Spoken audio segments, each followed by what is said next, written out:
Doing this to make a point about social justice and racism in the country, and how the police are, singling out black people, black guys, for violent behavior. Yeah.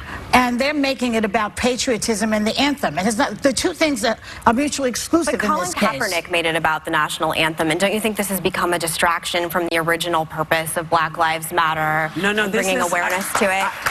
I'm gonna because Eric Reed, who did this along with Colin, said that he and Kaepernick spoke about the issues including systematic oppression against people of color, police brutality, and the criminal justice. And they discussed how they could use their platform provided to them being professional athletes and to speak for those who are voiceless. So their initial thing was about all of the unarmed folks, and for Eric in particular, it was the Alton Sterling case that got them talking. And what he about specifically said also in that article is that they met with veterans and they decided to take a knee because they found that it was the most respectful way to protest. Better than sitting. Better than sitting. And I have to tell you, I think about constitutional rights. I mean, when you are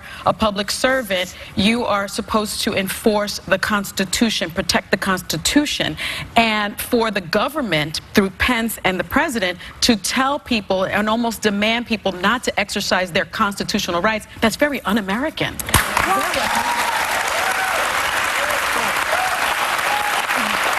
I'll let the audience.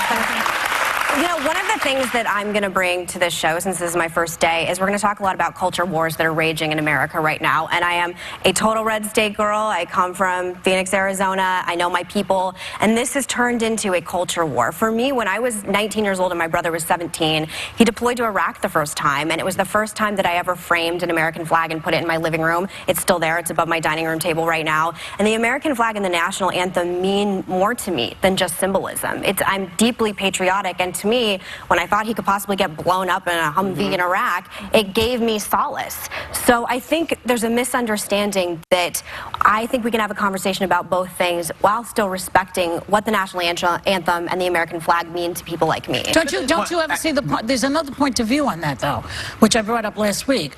People who die for the flag in these wars are also dying and defending the flag so that people like Kaepernick and the rest of them can protest. I didn't say they didn't have a right to it. I'm not saying, but what I'm saying is, first of all, the constitutional right to protest is the very fabric of America in every way. I'm not saying they can't do it. I'm just saying, understand why, if I were there with Vice President Pence, I would have walked out too. I'm just saying you have to understand how deeply tribal this is and how deeply cultural this is, and to disrespect the flag in the way that they're doing, I find offensive. That being said, they have every right to do it. But that's the thing, it's not disrespectful to the flag. It's their constitutional right. I think it's very patriotic. Let me just say this, I know we're running out of time. I went to my son's football game this Saturday, and unbeknownst to me, he was going to kneel. He was going to take a knee. He took a knee with the only other two African-American boys there. And I immediately was concerned for him because the audience started sort of, there was a humming going on. I should never feel uncomfortable for my son because he is exercising his constitutional right.